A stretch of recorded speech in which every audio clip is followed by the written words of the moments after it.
Victoria Chen pressed her forehead against the airplane window, watching the California coastline materialize through scattered clouds.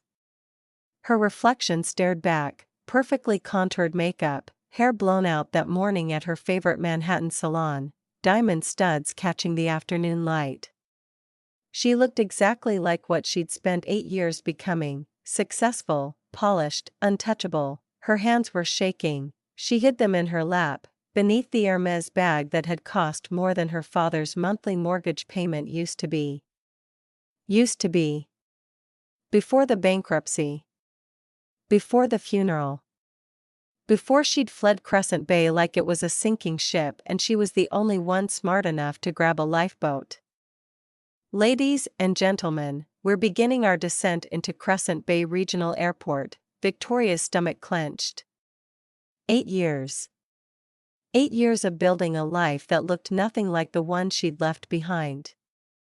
8 years of pretending she'd never been the girl whose father's business collapsed, whose mother became bitter and small, whose cousins attended Princeton while she scraped by on a state school scholarship. Her phone buzzed.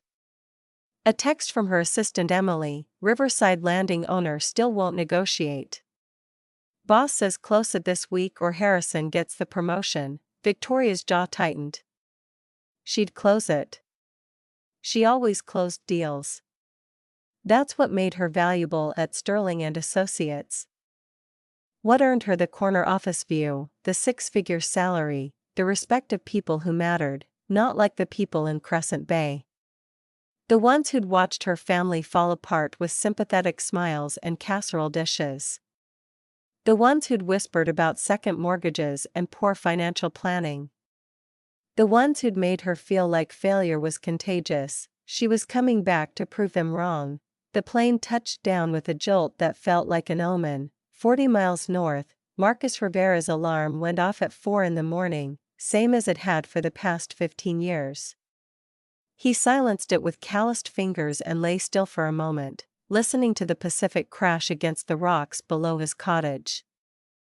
The darkness was absolute, the kind you only got this far from city lights. He loved it. Marcus pulled on jeans worn soft from years of work, made coffee in the French press his mother had given him for his 30th birthday, and carried it onto his deck.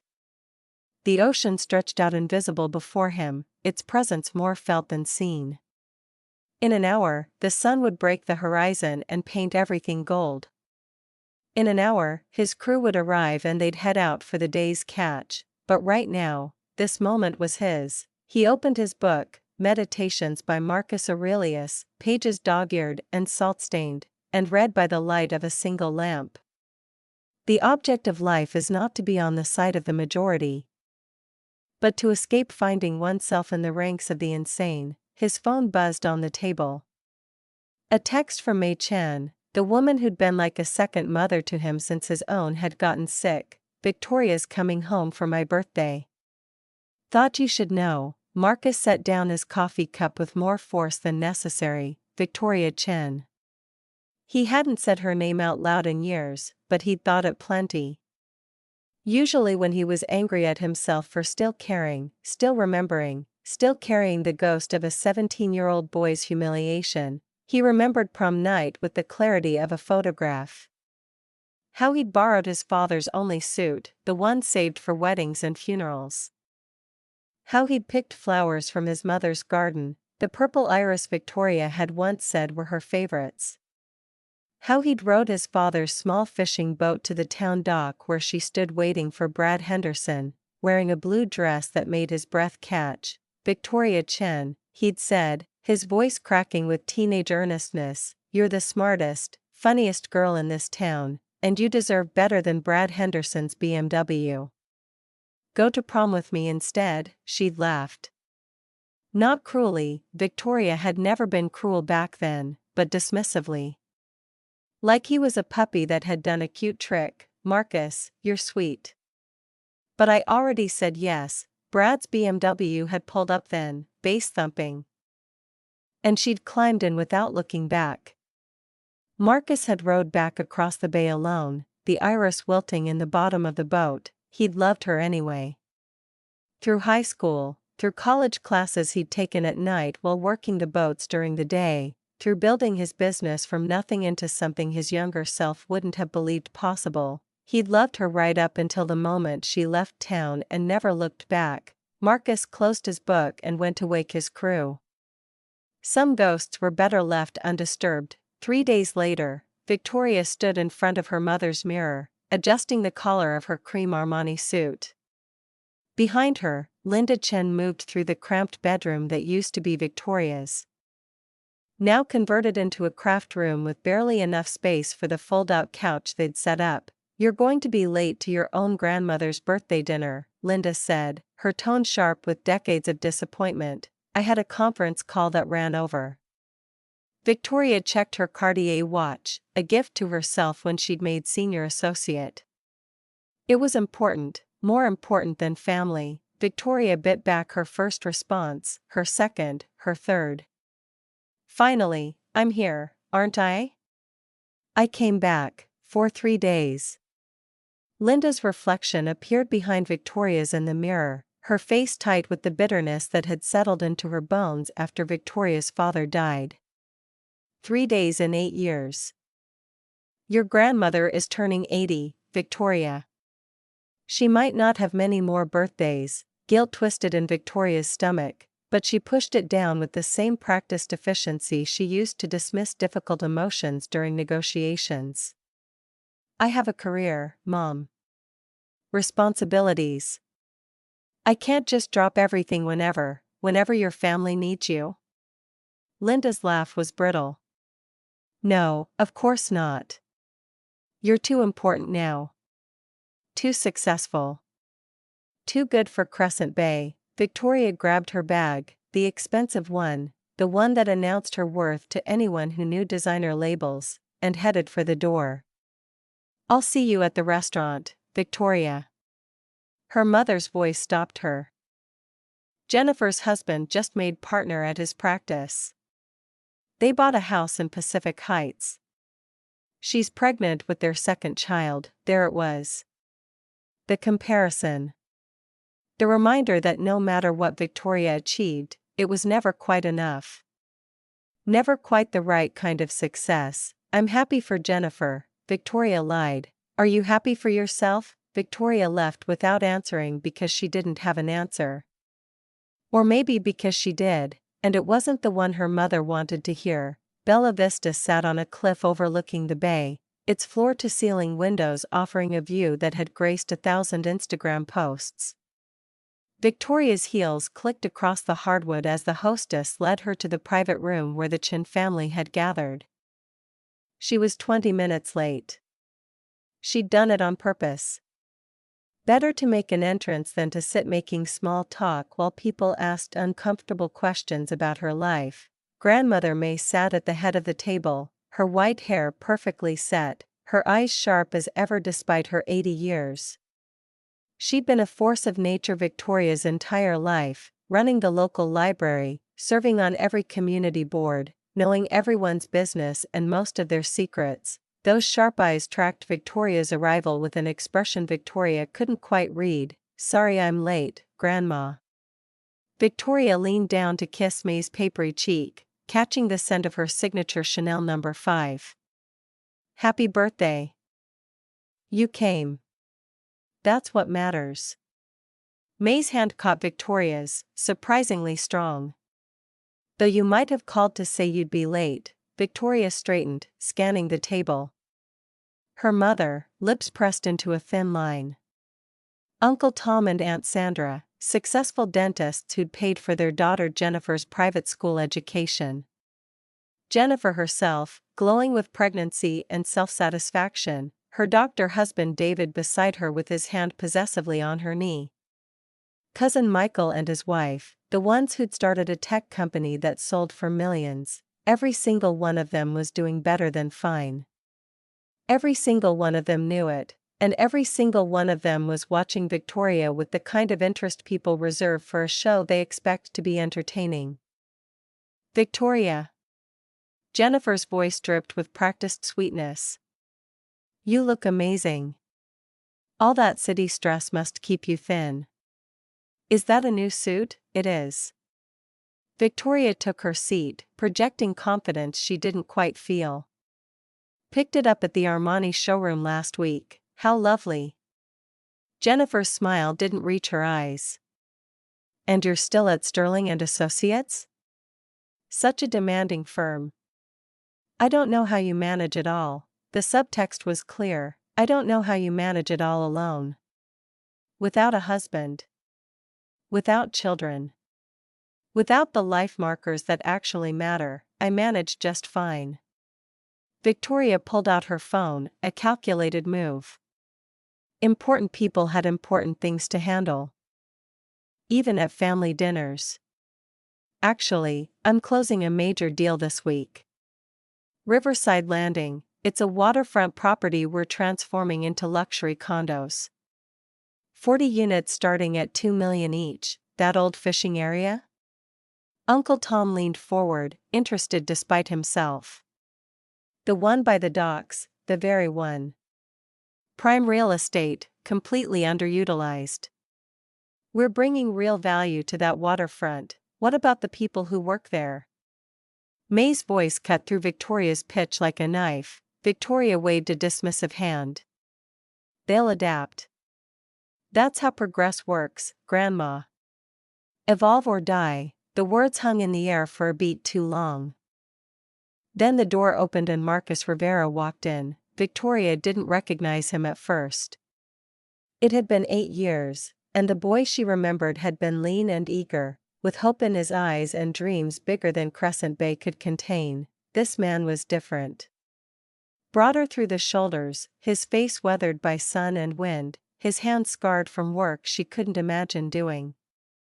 He wore jeans and a flannel shirt, his hair still damp like he'd showered in a hurry. He looked like exactly what she'd spent 8 years trying to escape. Marcus.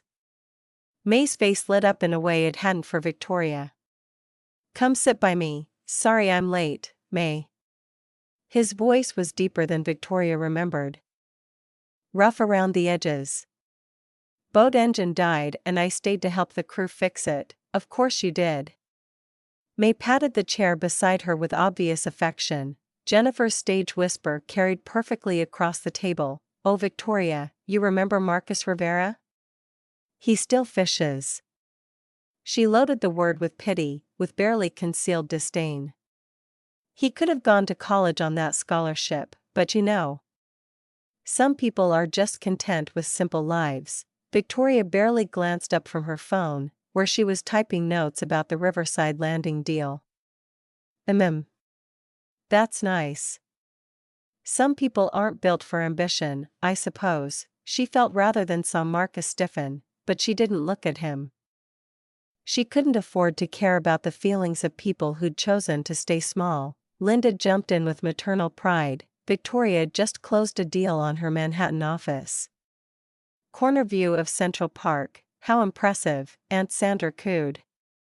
You must be making quite a name for yourself. Victoria accepted the praise with practiced modesty, but inside she was cataloging every compliment, every envious glance, every subtle acknowledgement that she'd made it out, made something of herself, become someone who mattered. Marcus, are you still living in that little place by the docks?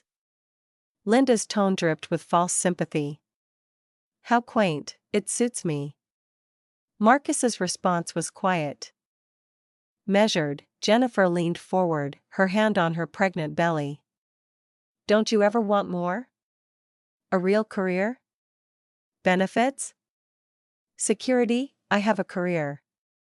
There was an edge to his voice now, barely perceptible. Victoria looked at him directly for the first time since he'd arrived, really looked at him.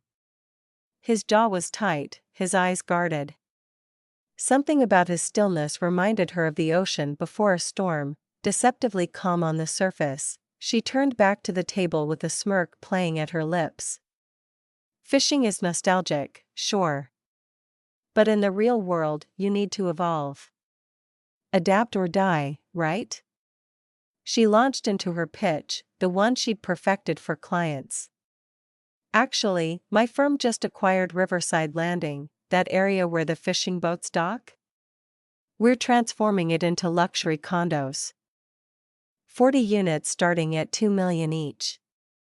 Finally bringing real value to that waterfront. The silence that fell was different from before. Heavier. Dangerous. Marcus's jaw clenched so hard she could see the muscle jump. That property has value. To the people who work there. Who built their lives there. Victoria laughed, the sound brittle even to her own ears. Yes, well, the market disagrees. Sometimes progress means, she caught herself, suddenly remembering that Marcus fished from those very docks. Look, it's nothing personal. It's just business, of course you understand, Marcus. Jennifer jumped in, gleeful at the tension crackling across the table. It's just that some people think bigger than others. Uncle Tom chimed in, his voice thick with remembered judgment. Remember when Marcus turned down that engineering scholarship to stay and fish with his dad? We all thought he was crazy. Victoria felt the words forming before she could stop them, cruel and cutting and designed to draw blood. It must be hard, watching everyone else move forward while you're stuck doing what your father did. No judgment, some people just peak early. The moment the words left her mouth, she wanted them back. Not because they were cruel, she'd said cruel things before in negotiations, in boardroom battles, in the cutthroat world she'd chosen, but because of the look on Marcus's face. It wasn't anger. It wasn't hurt. It was disappointment so profound it felt like a physical blow. He stood abruptly, his chair scraping against the hardwood. May, thank you for including me. Happy birthday. He kissed her cheek with genuine affection, nodded politely to the table, and walked out. Victoria was already back on her phone, typing a message to Emily about the Riverside Landing deal. She barely noticed his departure, but grandmother May noticed. May watched her granddaughter with an expression Victoria had never seen before, not anger, not disappointment, but something deeper. Sadness, maybe. Or recognition of something being irretrievably lost. That was cruel, Victoria. Victoria looked up. Defensive. What? I was just being honest, no. May's voice was soft but unyielding. You were being your mother. She glanced at Linda, who looked away. The dinner continued, but Victoria couldn't shake the feeling that something had shifted. She told herself it didn't matter. Marcus Rivera was nobody.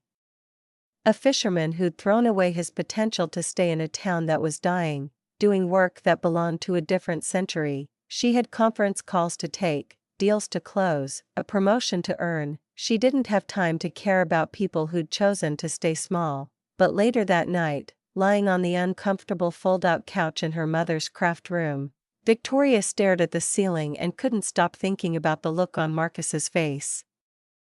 The way his jaw had tightened. The way his eyes had shuttered closed, like he was disappointed but not surprised, like he'd expected her to be exactly this person. Her phone buzzed. A text from her boss, Riverside Landing owner rejected our offer again. Won't even negotiate. Close this deal, Victoria. Don't make me give Harrison your promotion. Victoria typed back quickly, I'll handle it. Give me until end of week. She had to handle it. This deal was everything, proof that she belonged in Manhattan, that she deserved the corner office, that she'd successfully become someone completely different from the girl who'd fled this town in shame. She would not fail. Not here. Not where everyone had watched her family collapse. She would close this deal if it was the last thing she did. What Victoria didn't know, what she couldn't have known as she lay in the darkness making plans and strategy, was that the property owner she was so determined to defeat had been in that room tonight. Had heard every dismissive word, every cruel assumption, every careless insult, and he'd recognized her voice from the phone calls her assistant had been making. The calls where Victoria had said things like these local owners are all the same and he's probably some uneducated fisherman sitting on a gold mine and when he realizes how much money that is to someone like him, he'll cave. Marcus Rivera had built an empire from nothing while Victoria was climbing corporate ladders in Manhattan. He owned the property she was trying to steal, and 4 others like it. He'd bought them strategically over the past 8 years, understanding that waterfront access was the future, that sustainable fishing required protecting the coastline, that real wealth came from investing in communities not extracting from them. He'd named the holding company May's Legacy Properties because May Chen had been kind to him when his own mother was sick, had believed in him when everyone else thought he was wasting his potential, had told him that success meant building something lasting, not just building something impressive, and he'd never told anyone about his wealth because he didn't need to. Because his worth wasn't measured in dollar signs or designer labels or corner offices, but Victoria didn't know any of this yet. She would learn it, piece by devastating piece, over the coming days. She would learn that the man she'd publicly humiliated was the one person who'd truly seen her, all those years ago. The one who'd paid her grandmother's hospital bills when May was too proud to ask for help. The one who'd been quietly supporting the entire community while Victoria was impressing strangers in Manhattan. She would learn that she'd spent 8 years becoming exactly the kind of person her 17-year-old self would have despised, but that was still to come. Tonight, Victoria Chen lay in the darkness of her childhood home, planning her conquest, certain of her superiority, completely unaware that her entire carefully constructed world was about to collapse, and 40 miles north, Marcus Rivera stood on his deck overlooking the Pacific, listening to the waves crash against rocks that had stood for millennia and would stand for millennia more after he was gone, and wondered why he still cared about a woman who'd made it abundantly clear she thought he was beneath her notice. He went to bed alone in his cottage, the cottage Victoria thought was a shack, the cottage that sat on land worth $12 million, the cottage filled with books and art and the quiet satisfaction of a life lived on his own terms, and he slept the dreamless sleep of someone who had nothing to prove. The storm was coming. But Marcus Rivera had spent his life learning to read the weather, understanding the tides, respecting the power of forces larger than himself. He would weather this storm too. He always did. The question was whether Victoria Chen would survive what she was about to discover about herself. Victoria stood in the crystal-lit atrium of the Chen family tower, her neural implant pinging with congratulatory messages she hadn't asked for. The building's adaptive glass walls shifted from opaque to transparent as the sun set over Neo-Shanghai, revealing the sprawling megacity below, a carpet of light and ambition that stretched to the horizon. She touched her temple, silencing the notifications. The family's annual investor summit was in full swing 3 floors above her, and she was late. Victoria Chen, systems analyst, Terra Mining Corporation, salary bracket 7. Her mother's voice cut through the ambient music before Linda Chen materialized at her elbow, her designer bioluminescent dress shifting colors with her mood. Currently, disappointed purple. Your cousin Jennifer just closed a deal with the Mars Colonial Authority. They're announcing it tonight. 12 billion credits. Victoria's fingers tightened around her clutch, the vintage leather one she'd bought at an actual physical store, not printed or synthesized. That's impressive. Impressive would be you bringing something to this family besides maintenance of other people's equipment. Linda's smile was social feed perfect, the kind that photographed well but felt like ice. Your father would have wanted more for you. The words landed where they were meant to. Victoria's father had built his shipping business with his hands and his mind. No venture capital, no family money. When the automated cargo revolution hit, he'd pivoted too late. The business collapsed. He died 6 months later, his neural implant recording his final moments of consciousness, a standard autopsy feature that Victoria had never been able to bring herself to access. Dad wanted me to be happy, Victoria said. Linda's laugh was calibrated for cruelty. Happy doesn't pay for regenerative treatments, darling. Happy doesn't keep you relevant past 40. She glided away, her dress now shifting to triumphant gold. Victoria took the glass elevator up, watching the city shrink beneath her.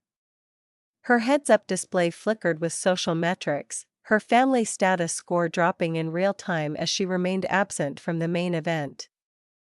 The Chin family ran on visibility, on perception, on the constant performance of success.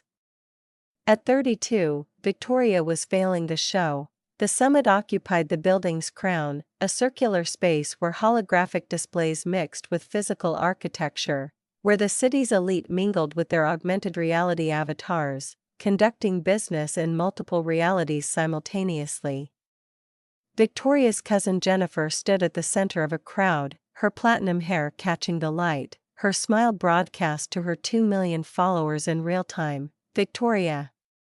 Jennifer's greeting was loud enough to draw attention. We were just talking about career trajectories. Tell everyone about your work at Terra Mining. The conversation paused. Holographic stock tickers froze mid-scroll. Victoria felt the weight of evaluation, of measurement, of her worth being calculated by people who treated human value like a commodity index. I analyze core samples from the asteroid belt, Victoria said. Looking for rare earth elements, how niche. Jennifer's tone made it sound like a diagnosis. But didn't I read that most analysis is automated now? AI doing the heavy lifting, someone has to verify the AI's work, of course. Jennifer touched her temple, pulling up a holographic display that everyone could see. I only ask because I just saw your performance metrics. You're on the same salary grade you were 3 years ago. She smiled with manufactured sympathy. No judgment. Not everyone can be a closer. Victoria's Uncle Richard materialized beside her, his presence announced by the subtle scent of expensive gene therapy cologne. Victoria, we need to discuss your grandmother's estate planning. Walk with me. They moved to a private alcove where the smart glass opaqued automatically, giving them privacy. Richard's expression shifted from social to business, a transformation she'd watched her whole life, the face he wore when something unpleasant needed saying. Your mother is concerned about your trajectory, he began. My mother is always concerned, May wants to update her will. She's dividing assets based on family contribution to the Chen legacy. Richard pulled up a holographic document between them. As it stands, your share would be minimal. Perhaps you could increase your standing by what? Becoming someone I'm not? Richard's smile was thin. By becoming someone successful. There's a difference between authentic and unmarketable, Victoria. Your grandmother built this family from nothing. She expects her heirs to honor that by achieving something meaningful. I have achieved, you've survived. There's a difference. He closed the hologram with a gesture. Jennifer is negotiating a merger that will double the family's holdings on Mars. Your cousin David just sold his tech startup for $3 billion. Your brother Marcus is. He stopped. Actually, where is Marcus? I haven't seen him tonight. Victoria felt something shift in her chest, a sensation like standing on the edge of a precipice. Marcus said he had work. Richard's tone suggested Marcus's work, whatever it was, didn't qualify as real employment. Your brother dropped out of the accelerator program, refused the family seed funding, and now he's doing, what exactly? Something with boats, fishing, Victoria said quietly. He's in fishing. The word hung in the air between them like something toxic. Fishing. Manual labor.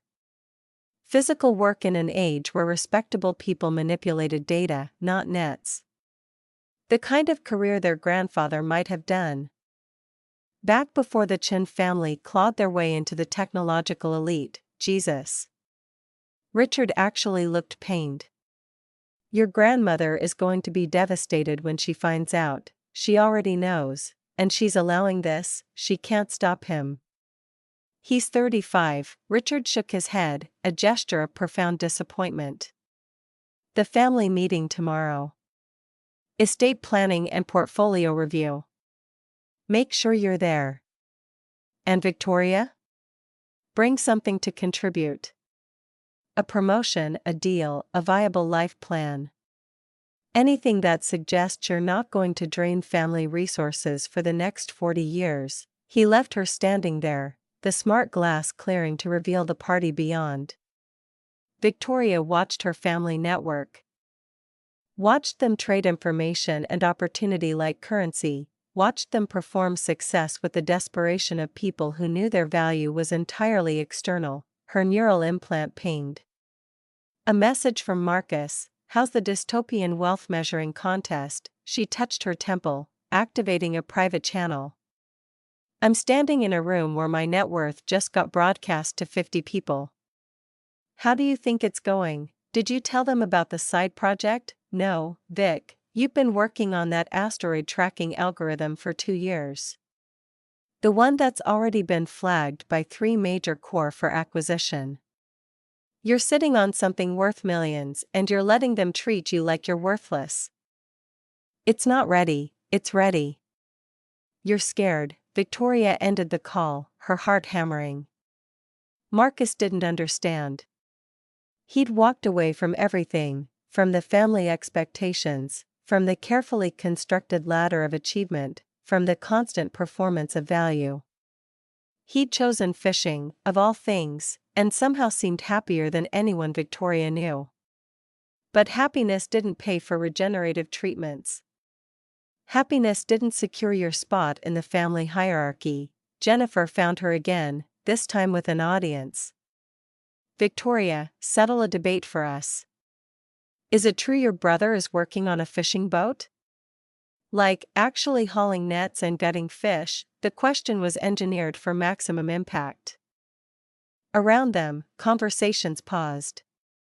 Holographic screens froze. The city's elite turned their attention to the Chin family drama, always hungry for another fallen branch on the family tree. Marcus owns a sustainable fishing operation, Victoria said carefully. Owns. Jennifer's eyebrows rose. That's generous. I heard he's working as crew on someone else's vessel. Which is fine. Honest work and all that. But it's interesting how the Chin family has diversified. Corporate law, tech innovation, colonial development, and... She gestured vaguely. Maritime manual labor, someone laughed. The sound rippled through the crowd. Victoria felt heat creep up her neck. He's happy, oh. I'm sure. Jennifer's smile was radiant, broadcast to millions. Not everyone needs to achieve at a high level. Some people are perfectly content with simple lives. She paused, letting the words sink in. I imagine you understand that better than most. The implication was clear. Victoria and Marcus were both failures, both disappointments to a family that measured worth in credit transfers and status metrics. Victoria opened her mouth to respond, to defend herself and her brother, but what could she say? That she was working on something significant? That Marcus might be more than he appeared? Any defense would sound like desperation. Her grandmother saved her. Machen materialized through the crowd. Her 90-year-old body augmented with enough medical tech to give her the mobility of someone half her age. She moved with the authority of someone who'd built an empire from nothing, who'd survived 3 different economic collapses, who'd buried a husband and a son and kept moving forward. Jennifer, darling, tell me about this Mars deal, May said, drawing attention away from Victoria with the ease of someone who'd been managing family dynamics for 6 decades. I want details. Victoria used the distraction to escape to the observation deck, a small balcony that jutted out from the building's exterior.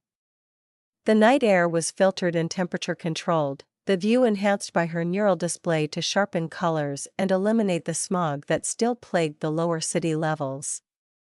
Below, millions of people lived their lives, unaware of the drama playing out in the tower above them. Her father had loved this view.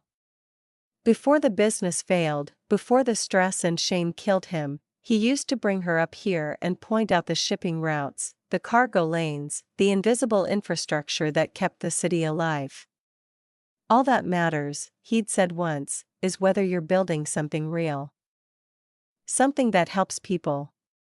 The rest is just theater. Victoria's neural implant pinged with another message, this time from an unknown sender.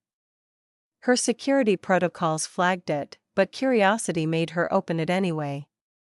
A simple text message, no video, no biosignature, Riverside Landing Development. Your company is trying to buy property in Crescent Bay. The owner won't sell. Thought you should know, it's Marcus. Victoria read the message 3 times. Riverside Landing was Terra Mining's pet project, a luxury development on the coast that would require displacing the old fishing community. Victoria had seen the proposals, knew the company was offering obscene amounts of money for waterfront property. One holdout was blocking the entire development, someone stubborn enough to refuse 8 figures. Marcus owned property in Crescent Bay. She pulled up her company's internal files, bypassing security protocols she'd helped install.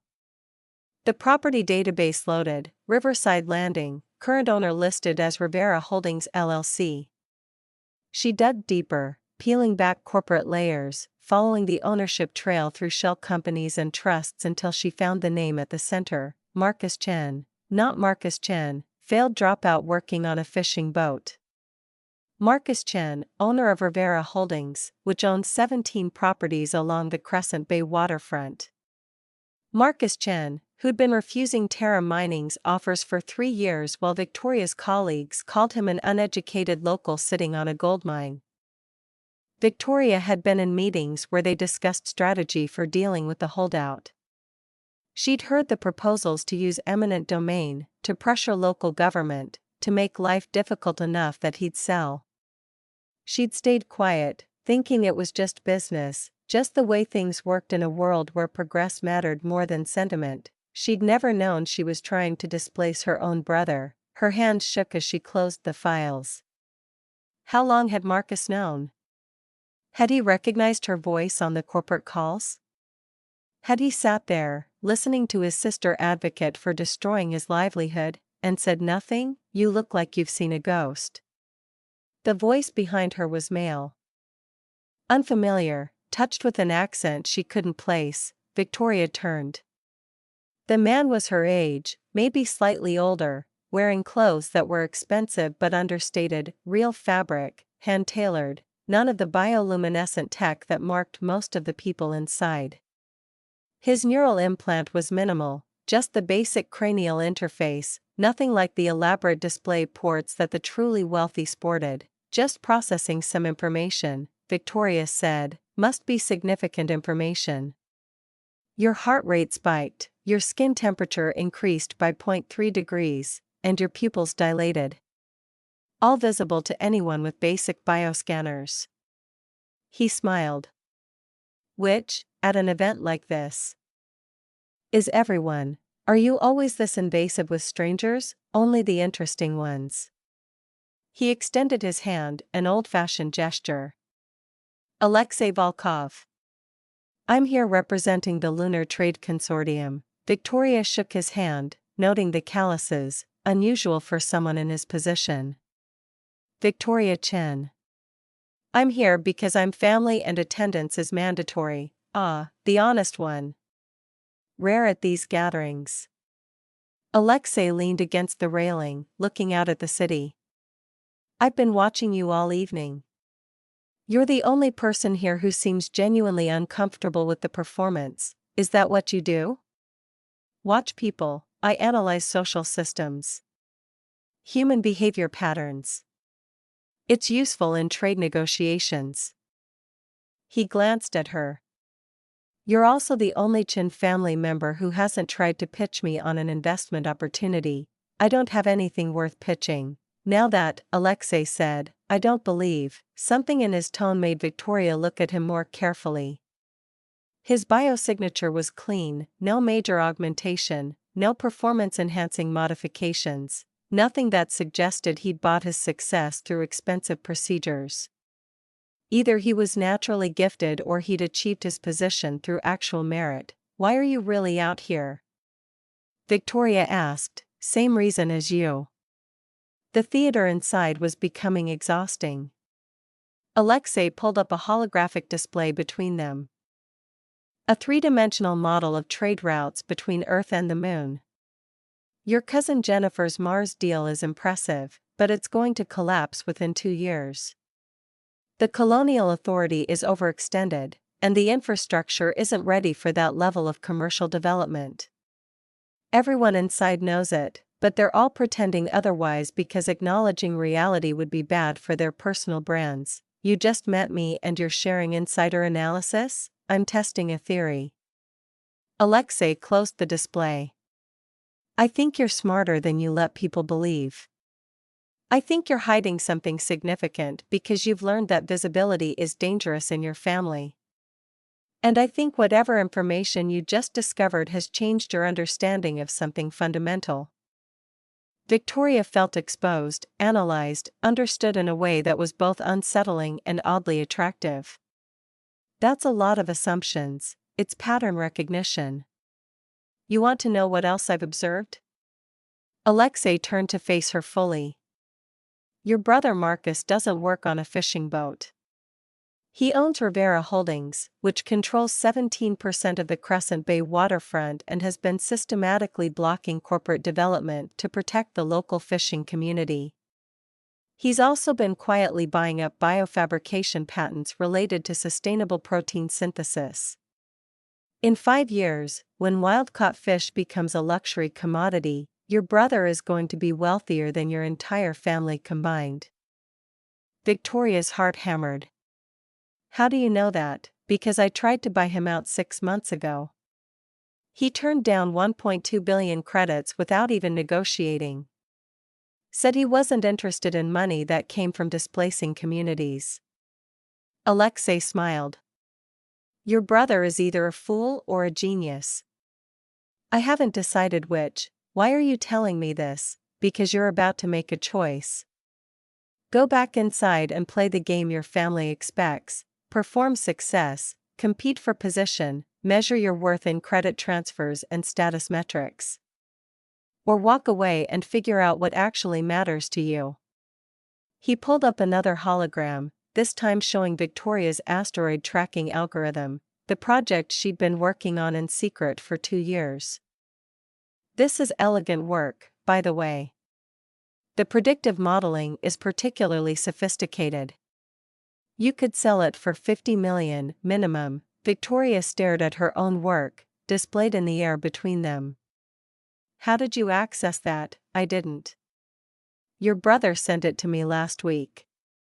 Asked if I knew anyone who might be interested in funding a sister with talent who was being wasted at Terra Mining. Alexei met her eyes. He's been trying to help you. Quietly. Without you knowing. Because that's apparently how your brother operates. The words hit Victoria like a physical force. Marcus had been protecting her, helping her, even while she worked for a company trying to destroy his life's work. Even while their family dismissed him as a failure. Even while she'd stood silent at dinner parties and let people mock his choices. I need to go, Victoria said. The meeting is tomorrow at 9, Alexei called after her. Estate planning at the family offices. Your uncle is going to propose cutting Marcus out of the inheritance entirely. Thought you should know. Victoria stopped at the balcony door. Why do you care? Because I've spent my entire career watching families destroy themselves over money. And occasionally, very occasionally, I meet someone who might actually choose differently. Alexei's expression was unreadable. Also, your asteroid algorithm is brilliant, and I'd like to fund it properly. But I only invest in people who figured out who they actually are. Victoria left him there and took the elevator down, her mind racing. The city blurred past her as she descended, each floor a layer of wealth and performance, each level a different stratum of success. At ground level, she stepped out into the actual street, something most people at the party would never do, preferring to travel by private transport from building to building, never touching the real world. The air was sharp with pollution and humanity, the smell of synthetic food and too many bodies, the sound of life that wasn't curated or filtered or performance optimized. Victoria walked 3 blocks to a transit station and took the public rail south. Ignoring the concerned pings from her neural implant warning her about safety metrics and status degradation, Crescent Bay was 2 hours outside the city, accessible only by ground transport. Victoria arrived at midnight, the small fishing community quiet and dark, the ocean visible beyond the buildings. Marcus's address was listed in the property database, a cottage near the docks, described in the corporate files as substandard housing, single structure, minimal improvements. The cottage was revealed by moonlight as Victoria approached. Vaulted ceilings visible through massive windows, clean lines of modern architecture, the kind of careful design that suggested significant investment. Solar panels on the roof, a water reclamation system, native plants landscaped to require minimal maintenance. This wasn't a shack. This was the home of someone who valued quality over display. Victoria stood on the doorstep for a full minute before knocking. Marcus opened the door in a t-shirt and cargo pants, his skin weathered from sun and salt water, his hands scarred from work that didn't involve keyboards or neural interfaces. He looked at her without surprise, as if he'd been expecting this moment for years. "Wondered when you'd figure it out," he said. Victoria pushed past him into the house, then stopped. The interior was sparse but exquisite, custom furniture built from reclaimed wood, shelves lined with physical books, a kitchen equipped with actual cooking tools rather than a fabrication unit. The far wall was entirely glass, framing the ocean like a living painting. "This is not what I expected," Victoria said quietly. "Most people expect what they want to see." Marcus moved to the kitchen, poured 2 cups of coffee from a French press, an actual manual coffee maker. "You knew it was us, didn't you?" "The call's from Terra Mining." Marcus handed her a cup. "Recognized your voice on the 3rd call. The one where you called me an uneducated local sitting on a gold mine. That one stuck with me." Victoria felt heat flood her face. "I didn't know it was you. Would it have mattered?" The question hung in the air between them, heavy with implication. Victoria wanted to say yes, wanted to claim she would have protected him, but the truth was more complicated. Would she have put her brother before her career? Would she have spoken up in those meetings and risked her position? "I was doing my job," she said finally. "Your job is to call people uneducated? To assume anyone who doesn't wear a bioluminescent suit is stupid?" Marcus's voice was calm, but there was pain underneath. "At the summit tonight, you stood there while Jennifer called me a failure. You didn't say a word. What was I supposed to say? That I'm happy? That I built something meaningful? That I'm helping people instead of displacing them for profit?" Marcus looked out at the ocean. "But you didn't say that because you believe what they believe. That success is measured in credit transfers and status metrics. That anything else is just failure with a better attitude." Victoria set down her coffee cup, her hands shaking. "You don't know what it's like. The pressure. The constant measurement. The feeling that if you're not climbing, you're falling. I know exactly what it's like. I lived it for 10 years. Marcus turned back to her. "And then I asked myself what I was actually climbing toward. What was waiting at the top of that ladder? And I realized the answer was more climbing. More performance. More exhaustion. Forever." "So you just gave up?" "I chose differently." There's a difference between giving up and changing direction. Marcus pulled up a holographic display, his company's finances, laid bare.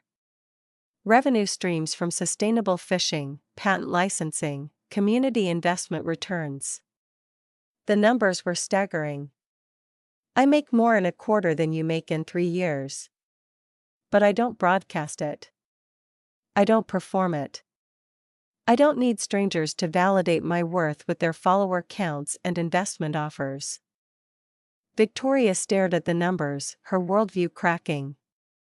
Why didn't you tell me? Tell you what? That I succeeded by different metrics? You wouldn't have believed me.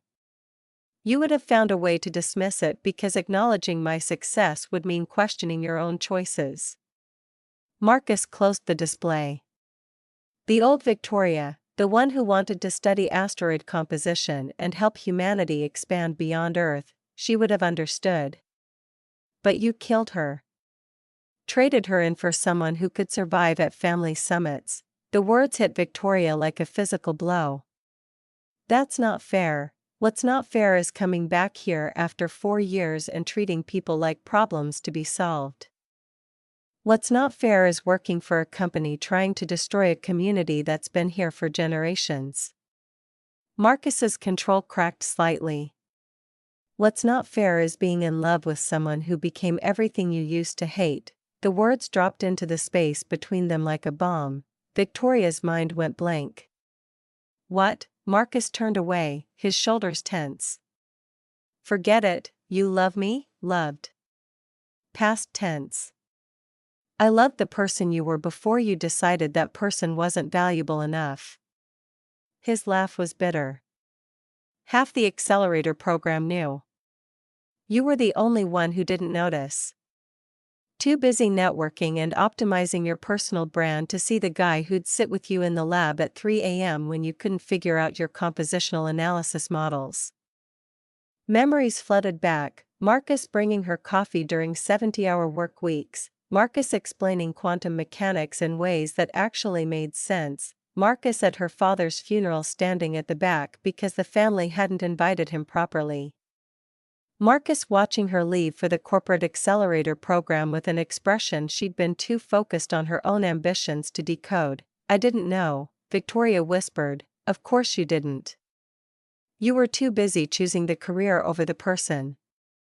The status over the connection. The performance over the reality. Marcus moved toward the door.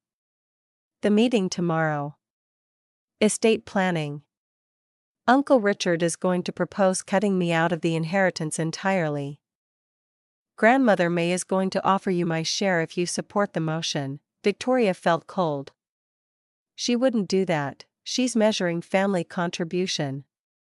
Jennifer with her Mars deal. David with his tech startup. You with your... He paused. What are you contributing, Vic? Because from where May sits, I'm an embarrassment and you're treading water. At least I'm happy, I could. Victoria stopped, realized what she was about to say, and was horrified by her own impulse. She'd been about to offer to support him in the meeting. To defend him. Not because it was right, but because she wanted something from him. Wanted absolution, wanted forgiveness, wanted him to stop looking at her with that mixture of disappointment and resignation. Marcus saw it on her face. You were about to negotiate. Try to make a deal. Jesus, Vic. Even now. Even here, that's not, you should go. Marcus opened the door. The last transit back to the city leaves in 20 minutes. You'll miss it if you stay. Victoria stood there, torn between the door and the man holding it open, between the life waiting for her in Neo-Shanghai and the truth standing in front of her. Her neural implant was pinging with messages, Jennifer asking where she went, her mother demanding she return to the summit, Uncle Richard confirming tomorrow's meeting time. The family was tracking her, measuring her absence, calculating the status damage of her disappearance. What if I miss it? Victoria asked quietly. Marcus looked at her fully then, really looked at her, searching for something. Then you stay. But not because you want something from me. Not because you're trying to solve a problem or close a gap. You stay because you're done performing. Done measuring. Done trading your humanity for status points in a game that nobody actually wins. I don't know if I can do that, I know.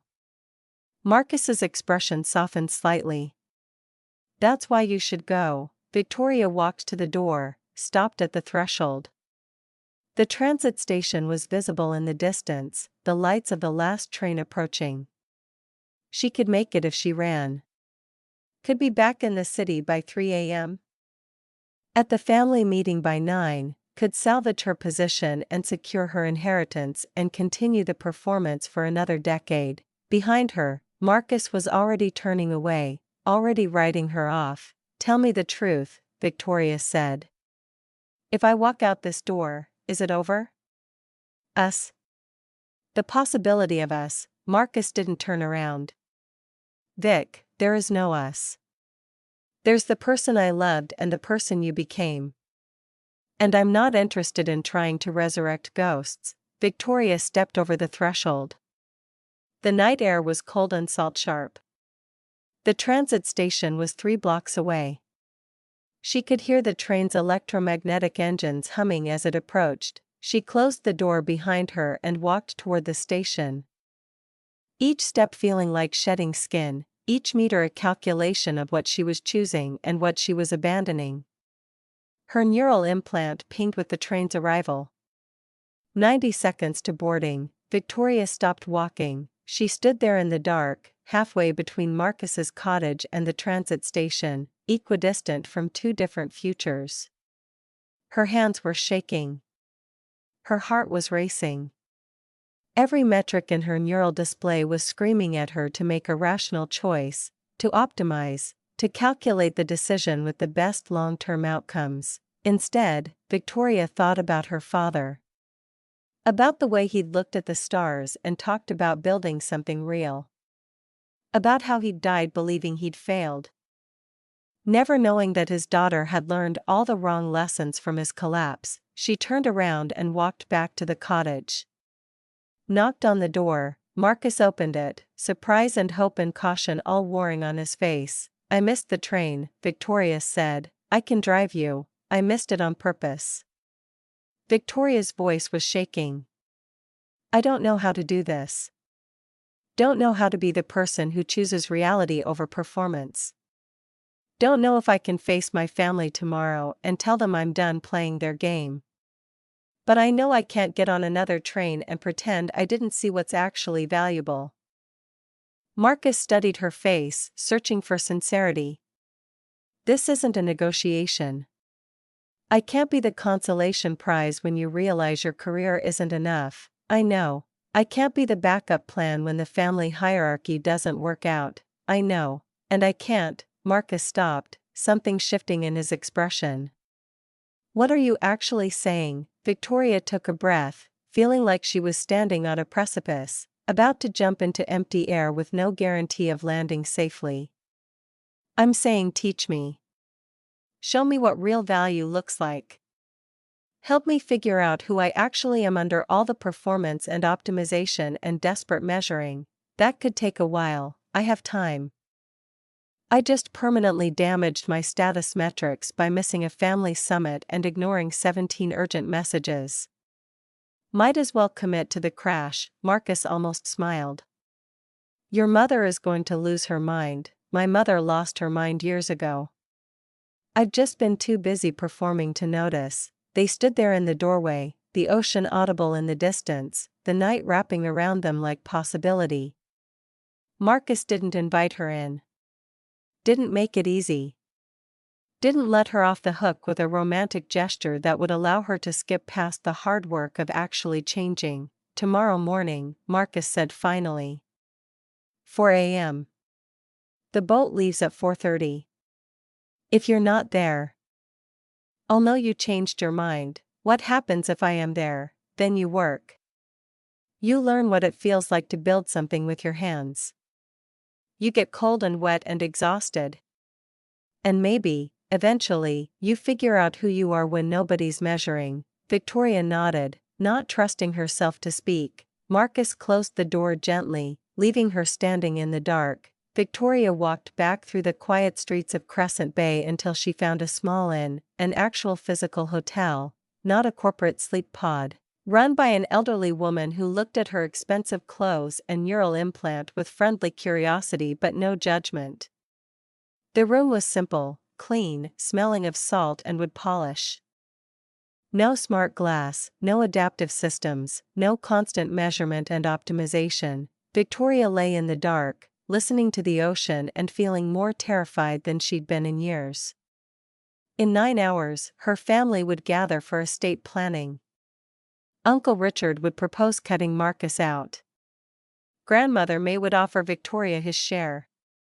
And Victoria would have to choose, the money and status that came with playing the family game, or the uncertain possibility of becoming someone she could actually respect. Her neural implant pinged at 3 a.m. with a message from Alexei Volkov. The offer stands. 50 million for the asteroid algorithm, no strings. But only if you're done performing. Otherwise, keep it.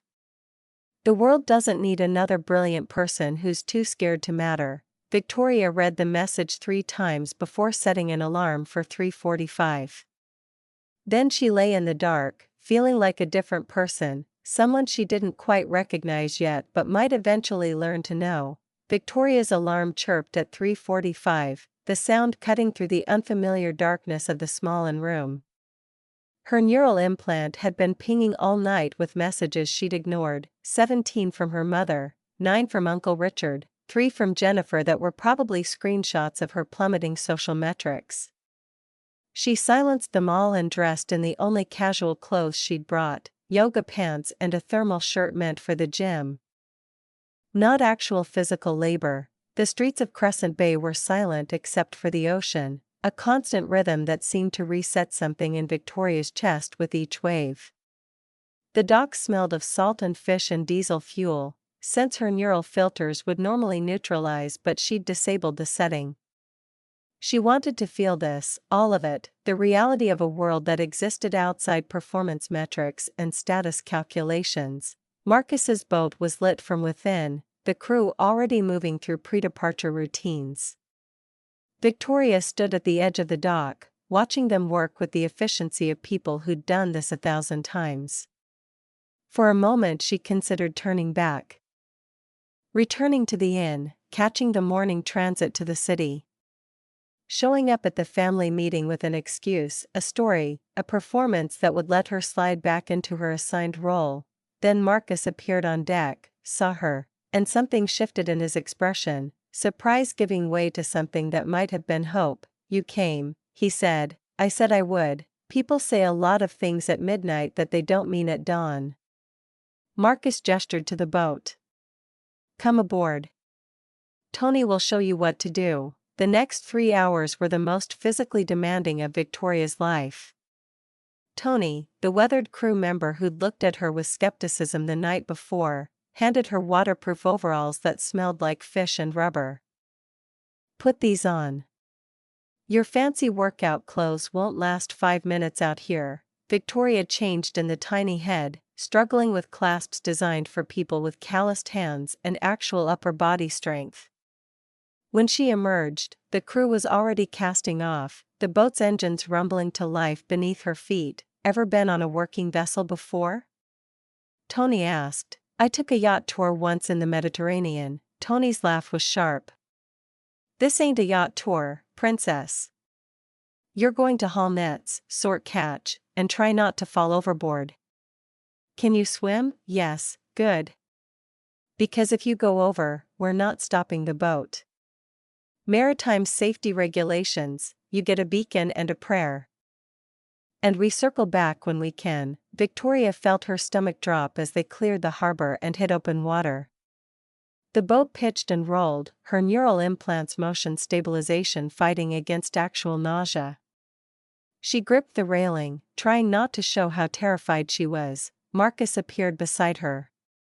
"You can still go back. Tony can run you to shore on the tender." I'm fine, you're green, I'm fine, Victoria repeated, forcing herself to stand upright.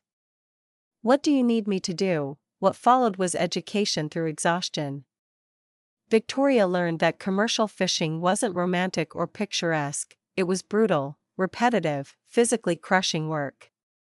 She hauled nets that felt like they weighed more than her entire body, her muscles screaming with each pull. She sorted fish with hands that went numb from cold salt water, learning to identify species by touch and weight. She coiled lines and secured equipment and tried desperately not to vomit as the boat rolled through swells that her neural implant insisted weren't dangerous but felt apocalyptic. By midday, when they stopped for a meal break, Victoria's hands were blistered and bleeding. She tried to hide them, but Tony noticed. Let me see. He examined her palms with clinical efficiency. You'll need to tape these up or they'll get infected. We have a kit below. I can handle it. No, you can't. Not yet. Tony's voice wasn't unkind. But you will. Your hands will callous over. Takes about 2 weeks of daily work. Until then, you tape up and you push through. Marcus was watching from the wheelhouse, his expression unreadable. Victoria met his eyes, refusing to show weakness, refusing to ask for special treatment. He nodded once, a gesture of acknowledgement, and turned back to his navigation displays. The crew ate lunch crowded in the small galley, sandwiches and coffee and a kind of easy camaraderie that came from shared hardship. Victoria sat at the edge of the group, listening to them discuss catch rates and weather patterns and the bureaucratic nightmare of sustainable fishing certifications, the thing people don't understand. Carlos said, the navigator who'd mentioned her grandmother the night before, is that we're running a business. A sophisticated business. We monitor ecosystem health, track migration patterns, adjust our harvesting to maintain population stability. We're not just hauling in whatever we catch, but doesn't that cost you money? Victoria asked, her business training kicking in despite her exhaustion. If you're leaving fish in the water, short term? Sure. Marcus spoke from the doorway, coffee mug in hand. But the operations that overfished? They're gone. Collapsed their own resource base. We're thriving because we understood that extraction isn't the same as sustainability. Victoria thought about Terra Mining's resource models, about how they calculated value based on maximum extraction rates with minimal concern for regeneration. That's long-term strategic thinking, it's common sense, Tony said. But common sense isn't common when quarterly profits are the only metric that matters. The words landed like an accusation, though Victoria knew they weren't directed at her specifically. They were directed at the entire system she'd spent 8 years serving, the mindset that treated everything, resources, communities, people, as variables in an optimization equation. The afternoon was harder than the morning. Victoria's muscles were already exhausted, her hands screaming even through the medical tape. But she kept working, kept pulling nets, kept sorting catch with fingers that barely responded to neural commands. The crew stopped offering her breaks or easier tasks. They'd decided to treat her like an actual crew member, which meant they expected her to keep pace. By the time they docked at sunset, Victoria could barely walk. Her legs shook as she climbed off the boat, her entire body one continuous ache. She made it 10 steps down the dock before her knees gave out and she sat down hard on the weathered wood. Marcus appeared beside her, holding out a bottle of electrolyte solution. Drink this. All of it, Victoria drank, the liquid tasting like chemicals and salt and something her body desperately needed. How long until I stop feeling like I'm dying? 3 more days. Then you'll just feel like you're suffering. Marcus sat beside her, his own exhaustion visible in the lines around his eyes. You did better than I expected. I'm not sure that's a compliment. It is. Tony said you'd quit by noon. I had you lasting until 3. Marcus's smile was slight but genuine. You made it all the way through. That's worth something. Victoria's neural implant pinged with an urgent message from her mother. Family meeting in 14 hours. Your attendance is mandatory. Uncle Richard is making his proposal regarding Marcus's inheritance status. Your support will be noted. Marcus saw her expression change. What is it? Nothing. Just family drama. The meeting. The estate planning. Marcus stood, offering her his hand. You should go. Clean up, get some rest. Tomorrow's going to be harder than today. Victoria let him pull her to her feet, her body protesting every movement. Harder how? Today you were learning.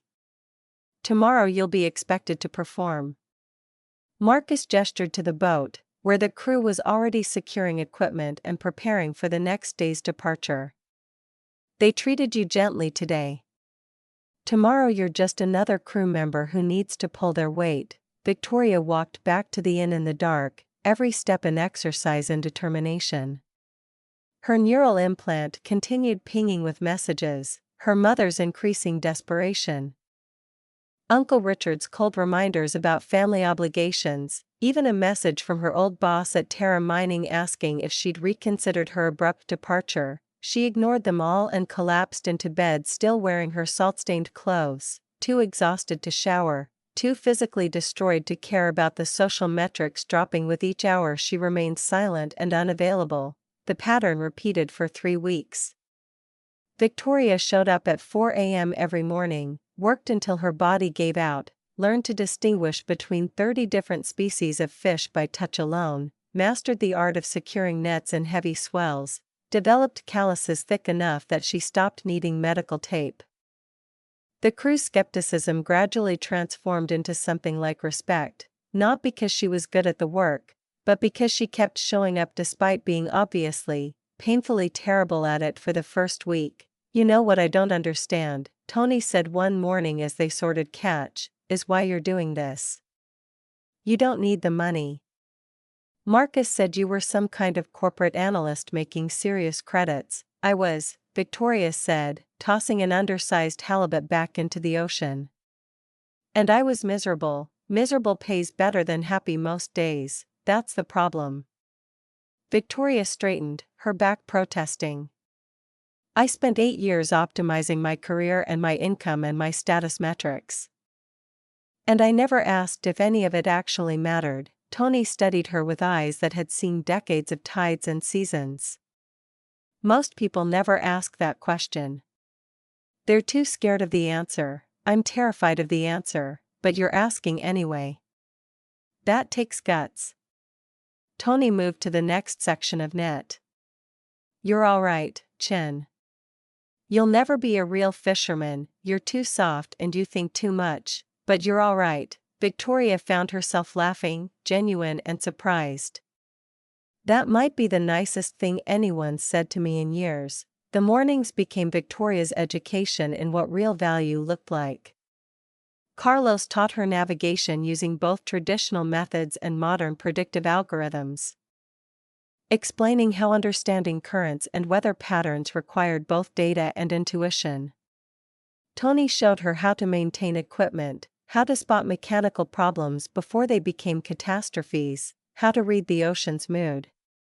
Marcus taught her the business side, explaining how he'd built Rivera Holdings by combining traditional fishing knowledge with modern supply chain management, how his sustainable harvesting patents were now licensed by operations worldwide, how his community investments generated returns that couldn't be measured in quarterly reports. People think fishing is simple, Marcus said one dawn as they reviewed the day's route. They think it's just nets and boats and guys who couldn't do anything else. They don't see the complexity, the ecosystem management, the market analysis, the regulatory navigation, the technology integration. They see the surface and assume there's nothing underneath. Like you, Victoria said quietly. Marcus glanced at her, something unreadable in his expression. Like me. Like this whole community. Your company looked at Crescent Bay and saw an obstacle to development. Didn't occur to anyone at Terra Mining that the uneducated locals might understand something about sustainability that your expensive consultants missed. The words stung because they were true. Victoria had sat in those meetings, had reviewed the proposals, had stayed silent while her colleagues discussed the fishing community like it was a problem requiring solution rather than a functioning ecosystem requiring respect. "I'm sorry," Victoria said. "For what I did. For what I almost helped them do. You can't apologize your way out of complicity." Marcus's voice was matter of fact, not cruel. "But you can make different choices going forward. That's the only real redemption available." Victoria spent her afternoons researching. The old marine biology center that Marcus had mentioned sat abandoned on the waterfront, its windows dark, its equipment outdated but salvageable. She pulled up grant databases, contacted university research programs, mapped out a plan for turning the facility into a functioning education and conservation center. Her business training, the skills she'd developed optimizing corporate operations, suddenly felt useful in ways they never had before.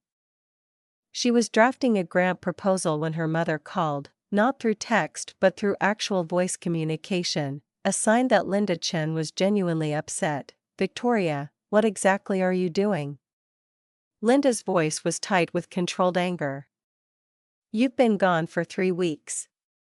You missed the investor summit follow-up. You missed Jennifer's engagement announcement party. You missed, I've been working, Mom, working." Linda's laugh was sharp. "You're playing fisherman with your dropout brother while your actual career implodes. Terra Mining just announced they're replacing you. It's all over the professional networks. People are asking me what happened, and I have to pretend I know." Victoria looked out the window of her small room at the ocean beyond. "I quit, Mom. I told them 3 weeks ago." Silence on the line, long enough that Victoria checked to make sure the connection hadn't dropped. "You quit." Linda's voice was dangerous now, the tone she used when about to deliver a devastating assessment. "You quit a 6-figure position at a major corporation to, what? Haul nets? Smell like fish? Throw away everything you've worked for." "Everything I worked for was making me miserable, and employed beats happy and broke. I'm not broke. And I'm figuring out what actually makes me happy for the first time in 8 years." Victoria felt something solidify in her chest. A certainty she hadn't possessed when she first walked away from Marcus's cottage. "I'm staying in Crescent Bay. I'm going to reopen the Marine Conservation Center. I'm going to build something that actually matters." "With what money? Grants? Partnerships? I have a business plan." Linda's laugh cut her off. "You have a fantasy. Victoria, do you understand what you're throwing away? The family meeting is tomorrow. Uncle Richard is proposing that Marcus be removed from the inheritance distribution. Grandmother May is offering you his share if you support the motion. Do you comprehend what that means? You could secure your financial future, repair your reputation, demonstrate family loyalty. By betraying my brother, by choosing reality over sentiment." Linda's voice shifted, becoming almost pleading. "Baby, I know you're going through something. A quarter-life crisis or whatever. But you can't let emotions destroy your practical future. Come to the meeting tomorrow. Vote with the family. Show everyone you're still one of us." Victoria ended the call without responding.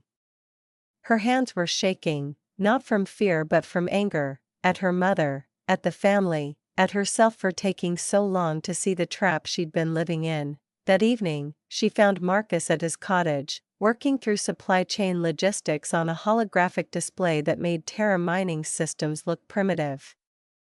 He glanced up as she entered, something wary in his expression. "Your mother called me," he said. "Offered me 2 million credits to convince you to come back to the city." Victoria went still. What did you say? I told her I don't take bribes, even ones dressed up as family concern. Marcus closed the display. She also informed me that I'm a bad influence, that I'm sabotaging your career, and that if you throw away your future over some fishing boat fling, she'll make sure I regret it. She can't actually do anything to you. I know. But she can do things to you. Marcus studied her face. The meeting tomorrow. Your uncle's proposal. Your mother's offer. Vic, I need you to understand, I don't want you giving up your inheritance for me. I don't need you to prove anything, this isn't about you, isn't it? Marcus's voice was careful, controlled. 3 weeks ago you were on track for a corporate promotion. Now you're talking about running a marine conservation center with no funding and no experience. I need to know you're doing this because it's what you want, not because you're trying to prove something to me or rebel against your family or. Victoria crossed the space between them and kissed him. Hard and certain, her hands tangling in his hair. Marcus made a surprised sound, then pulled her closer, his calloused palms warm against her back. When they broke apart, Victoria was breathless. I'm doing this because for the first time in 8 years, I wake up excited instead of dreading the day. I'm doing this because I'm building something real instead of optimizing someone else's profit margins. I'm doing this because I finally figured out that my father didn't fail, he just played a different game than my mother wanted him to win. Marcus's expression was conflicted, hope and caution warring across his features.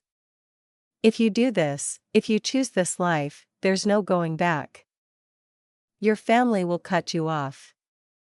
Your professional network will assume you had a breakdown. You'll be starting over from nothing, not nothing.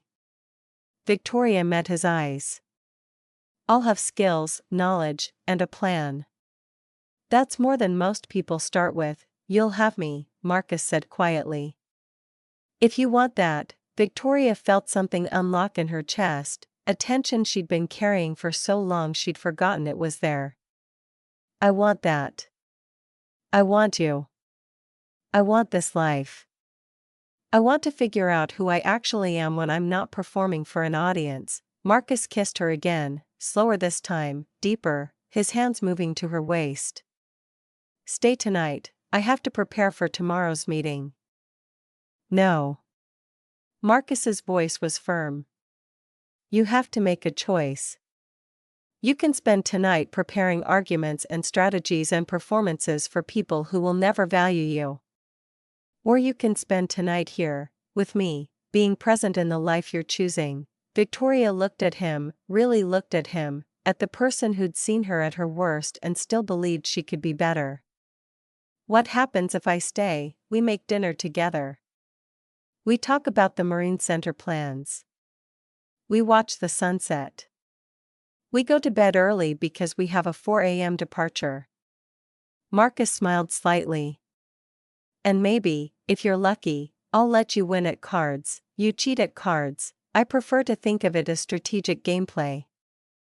Victoria laughed, surprised by how natural it felt, how easy it was to just exist in this moment without calculating the optics or measuring the value. Okay. I'll stay. What followed was domestic and intimate in ways that had nothing to do with sex. They cooked together in Marcus's kitchen, actual cooking, with raw ingredients and manual preparation, not a food fabricator. Marcus taught her how to clean fish properly, how to season and grill it so the flesh stayed tender. They ate on the deck overlooking the ocean, talking about grant proposals and curriculum development and the specific challenges of maintaining marine ecosystems in an era of climate change. The kelp forests. Victoria said, remembering her teenage dreams. They're still dying, faster than ever. Ocean acidification, warming water temperatures, pollution runoff. Marcus pulled up a holographic display showing the ecosystem degradation over 20 years. But there are interventions that work. Restoration projects, protected areas, community education. The science is there. What's missing is funding and political will. Victoria studied the data with the same intensity she'd once applied to corporate analytics. What if we focused the Marine Center on kelp restoration? Made it the flagship program? We could partner with universities for research, bring in school groups for hands-on education. Maybe even develop a model that could be replicated in other coastal communities. Marcus watched her talk, something warm in his expression. You're going to be good at this, you don't know that. Yes, I do. You're brilliant when you're working on something you actually care about. The problem was never your capability, it was that you were applying your talent to things that didn't matter. They moved inside as the temperature dropped, washing dishes together in comfortable silence. Victoria was acutely aware of Marcus's presence beside her, of the brush of his arm against hers, of the domesticity of this moment. 8 years ago they'd been kids with incompatible dreams. Now they were adults building something together. I should probably sleep in the guest room, Victoria said, not moving toward the guest room. You should probably do whatever feels right. Marcus dried his hands on a towel, his expression carefully neutral. No expectations, Vic. No pressure. You're here because you chose to be, not because you owe me anything. Victoria turned to face him fully, her heart hammering. What if I choose the master bedroom? Marcus went very still. Then you choose the master bedroom. What happened next was slow and intense, both of them hyper-aware that this was a threshold they couldn't uncross. Marcus kissed her against the kitchen counter. His hands careful despite the obvious desire. Victoria pulled him closer, feeling the strength of his body, the reality of someone who worked with his hands instead of just his mind. They made it to the bedroom eventually, shedding clothes in a trail of trust and vulnerability. Marcus's body was scarred and weathered, marked by years of physical labor. Victoria's was soft and augmented, shaped by expensive treatments and careful maintenance. The contrast should have been jarring, but instead it felt like completion, two different paths converging into something whole. Tell me if you want to stop, Marcus whispered against her skin. I don't want to stop. Victoria pulled him down to her. Feeling the weight of him, the heat of skin on skin, the overwhelming reality of being wanted for who she actually was instead of who she performed being. The sex was intense and emotional, years of unspoken longing translating into physical connection. Marcus was careful with her, attentive in ways that had nothing to do with technique and everything to do with actually seeing her. Victoria felt herself crack open, vulnerable in ways she'd never allowed herself to be, present in her body instead of calculating the optics. Afterward, they lay tangled in sheets that smelled like salt air and clean cotton, the ocean audible through the open windows. Marcus traced patterns on her shoulder. His calloused fingers gentle. What are you thinking? Victoria asked. That I've imagined this for 17 years and the reality is better. Marcus kissed her temple. That I'm terrified you're going to wake up tomorrow and realize this was a mistake. It's not a mistake, you don't know that yet. You haven't faced your family. Haven't felt the full weight of what you're giving up. Marcus propped himself up on one elbow, looking down at her seriously. Tomorrow at that meeting, they're going to offer you everything you've worked for. Money, status, family approval. And all you have to do is vote to cut me out of the inheritance. Victoria met his eyes, seeing the fear underneath the calm exterior. You think I'll choose them, I think you're stronger than you know. But I also think they're going to hit every vulnerability you have. Marcus touched her face gently. If you choose them tomorrow, if you decide the life you had is the life you want, I'll understand.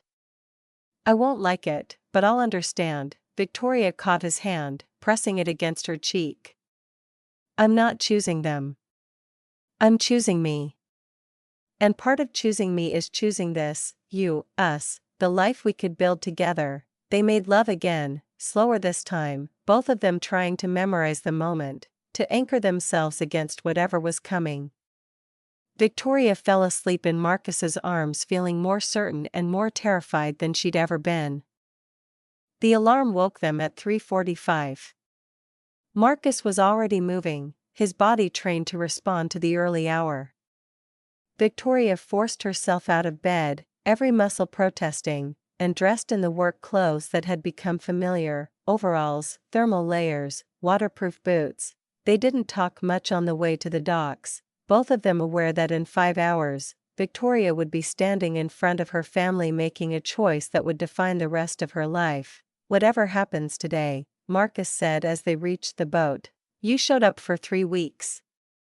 You learned the work. You built something real. Nobody can take that from you." Victoria kissed him, tasting coffee and salt air and possibility. "I'll see you tonight, you better." The morning on the boat was brutal, the ocean rough with an incoming storm system. Victoria worked through her exhaustion and fear, hauling nets until her muscles screamed, sorting catch with hands that moved on autopilot. The crew was quiet, all of them focused on the work, on getting the day's quota before the weather deteriorated. By the time they docked at noon, Victoria had 90 minutes to get back to the city for the family meeting. She showered in the boat's cramped head, washing away the salt and fish smell, then dressed in the one business suit she'd brought, expensive fabric, neuro-responsive color shifting, the uniform of corporate success. The contrast was jarring. 3 hours ago she'd been hauling nets in waterproof overalls. Now she looked like every other ambitious professional climbing the ladder in Neo-Shanghai's corporate towers. Marcus found her on the dock, his expression unreadable.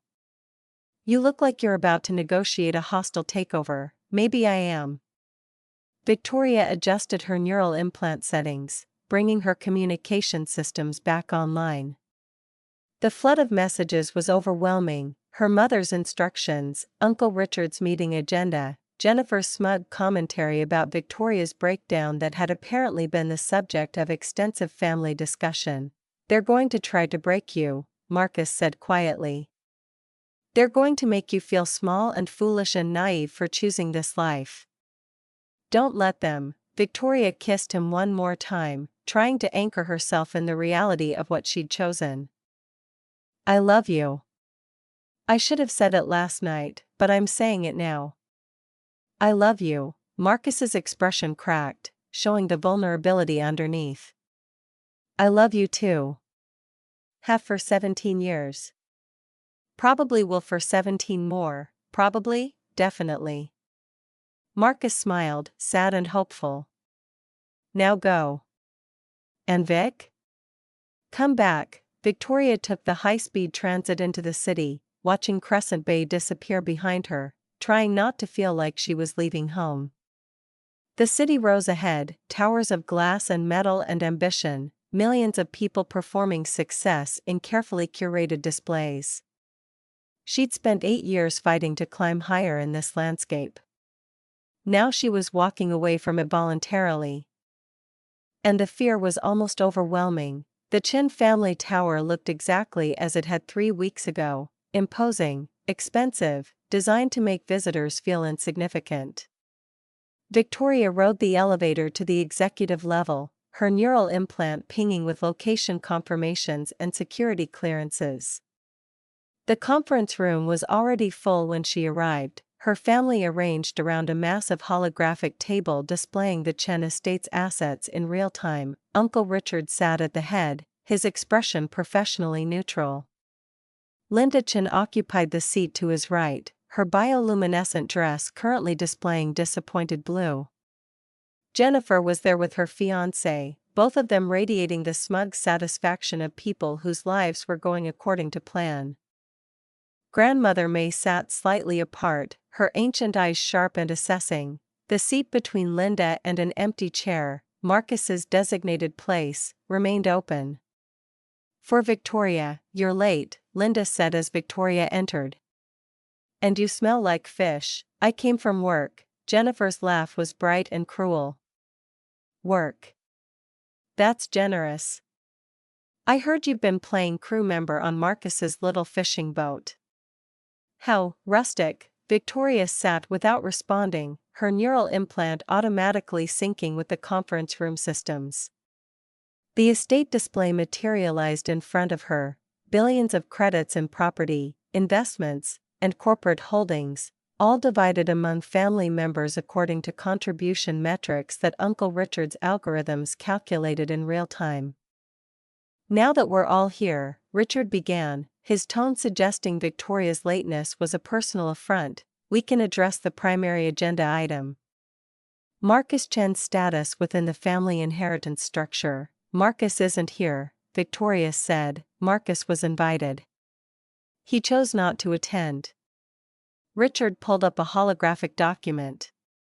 "Which brings us to the fundamental question, should someone who has actively rejected family values, family business interests, and family social standing continue to benefit from family wealth?" The question was rhetorical, designed to make the answer obvious. Victoria felt her mother's expectant gaze, Jennifer's anticipatory smile, the weight of family judgment pressing down like physical force. "Marcus has built a 50 million credit business," Victoria said quietly. "He holds patents that generate significant licensing revenue. He's invested in community development and environmental conservation." "How exactly has he rejected family values?" The room went silent. Richard's expression flickered with surprise before settling back into professional neutrality. "The issue isn't Marcus's personal finances," Linda interjected smoothly. "It's about family cohesion. Family presentation. Marcus's choices reflect poorly on the Chen name. He's choosing to be associated with manual labor, with working-class communities, with real people doing real work." Victoria's voice was sharper than she intended. "With sustainable business practices and long-term strategic thinking? With building something meaningful instead of just extracting value?" Jennifer leaned forward, her smile poisonous. "Victoria, we understand you're going through something. Your breakdown, your career implosion, your sudden fixation on fishing boats, it's clearly a cry for help. But you can't let your personal crisis dictate family policy." "I haven't had a breakdown. I've had a realization." Victoria stood, her body still aching from the morning's work but her mind crystal clear. "For 8 years, I measured my worth in salary brackets and status metrics and family approval. I optimized every decision to climb higher in a system that treats human value like a commodity index. And I was miserable. Successful by every metric you care about, and absolutely miserable, so you quit," Richard said. "Abandoned your career, your professional network, your future earning potential. I redirected my career towards something I actually care about. I'm reopening the Marine Conservation Center. Building educational programs, partnering with research institutions, developing sustainable ecosystem management models." Victoria pulled up her own holographic display, the grant proposals she'd drafted, the partnership agreements she'd negotiated, the business plan she'd developed. "This is what I'm building. This is what I'm choosing." The family stared at her detailed plans. Seeing the sophistication of the work, the viability of the model, the genuine strategic thinking behind it, "With what funding?" Linda asked, her voice tight. "Grants. University partnerships. Private donations. I've already secured preliminary commitments from 3 major environmental foundations." Victoria met her mother's eyes. "I don't need the family inheritance. I'm building my own legacy." "How noble," Jennifer said. "But this meeting isn't about your Marine Center fantasy. It's about Marcus. And whether his choices deserve to be rewarded with family wealth." "Marcus's choices," Victoria said slowly, "have demonstrated exactly what this family claims to value. He took nothing. Built an empire, and used his success to help others. He's everything you all pretend to be." The words landed like bombs. Richard's expression hardened. Linda's dress shifted to angry red. Jennifer's smile became a grimace. Careful, Victoria, Richard warned. You're speaking to your family. I'm speaking the truth to people who've forgotten what family actually means. Victoria looked around the room at faces she'd known her whole life, seeing them clearly for the first time. You want to cut Marcus out of the inheritance because he makes you uncomfortable. Because his success exposes how hollow yours is. Because he's happy doing meaningful work while you're all miserable chasing status metrics that will never be enough. Grandmother May spoke for the first time, her voice cutting through the tension. Victoria.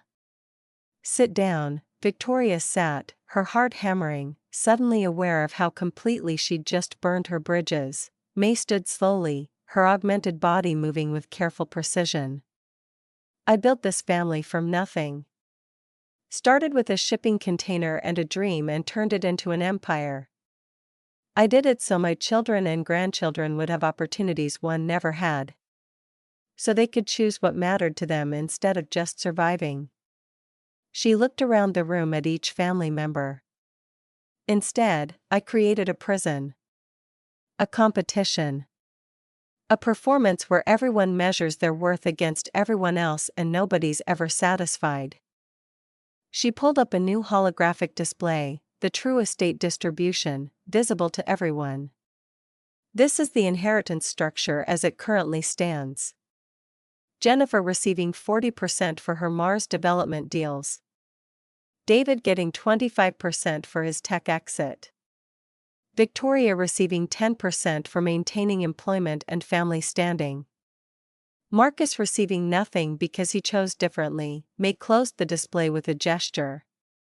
I'm changing it. Effective immediately. The estate will be divided equally among all grandchildren, with one condition: the money must be used to build something meaningful. Something that helps people, that protects the environment, that contributes to the world beyond profit margins. Use it for status symbols or conspicuous consumption, and you forfeit your share to those who use it wisely. The room erupted. Jennifer was immediately protesting, Richard was demanding legal review, Linda was arguing about precedent and fairness. But May's voice cut through the chaos. My decision is final. You all have 5 years to demonstrate that you understand what wealth is actually for. Victoria's already started. May looked at her granddaughter with something like pride. She's the only one who figured out that the real inheritance isn't money, it's the courage to build a life that matters. Victoria felt tears threaten, her throat tight with emotion she couldn't quite name. May crossed to her, pulled her into a surprisingly strong hug. Go home, May whispered. Your real home. The one where you're building something beautiful. And take care of that boy. He's been waiting for you his whole life. Victoria left the conference room in a daze, her mother calling after her with arguments and accusations that faded as she reached the elevator. Her neural implant was exploding with messages: Jennifer's fury, Richard's demands for reconsideration, her mother's threats and pleas blending together into noise she no longer had to answer. She disabled her social metrics tracking, turned off her status updates, silenced every performance metric that had defined her adult life. The transit ride back to Crescent Bay felt like emerging from underwater, each mile putting distance between her and the person she'd been pretending to be. Marcus was waiting at the docks when she arrived, his expression uncertain and hopeful and terrified. Victoria ran to him, still in her expensive suit, and kissed him hard enough that Tony and Carlos whooped from the boat. How did it go? Marcus asked when they broke apart. I quit performing. Victoria was crying and laughing simultaneously. I told them the truth. I chose you, chose this. Chose me. And my grandmother gave us all equal inheritance with the condition that we build something meaningful. Marcus's expression cracked into genuine joy. So you're staying? I'm staying. I'm building the Marine Center. I'm falling in love with a fisherman who's smarter than everyone who ever underestimated him. I'm choosing a life that feels real. Victoria kissed him again. I'm choosing us. They stood on the docks as the sun set over Crescent Bay, two people who'd taken different paths to the same realization, that true success had nothing to do with the metrics the world used to measure it, and everything to do with building a life you didn't need to escape from, tomorrow. Marcus said, "You start learning the business side. The real work of building something sustainable, tomorrow," Victoria agreed. "But tonight we celebrate." "What are we celebrating?" Victoria smiled, feeling more certain than she'd ever been. "Coming home. Finally, actually coming home."